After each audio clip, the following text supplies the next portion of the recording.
चेतसा सर्वकर्माणि मयि संन्यस्य मत्परः बुद्धियोगमुपाश्रित्य मच्चित्तः सततं भव।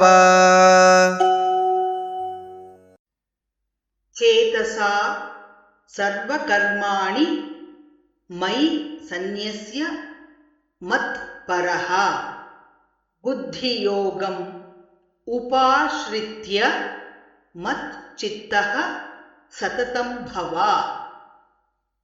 चेतसा सर्वकर्माणि मयि सन्न्यस्य मत्परः बुद्धियोगमुपाश्रित्य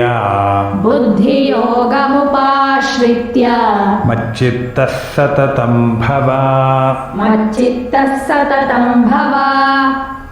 चेतसा सर्वकर्माणि मयि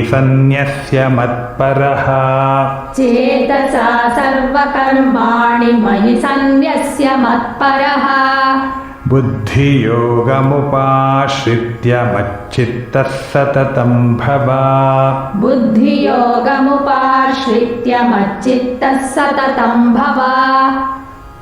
चेतसा सर्वकर्माणि मयि सन्न्यस्य मत्परः बुद्धियोगमुपाश्रित्य मच्चित्तः सततं भव।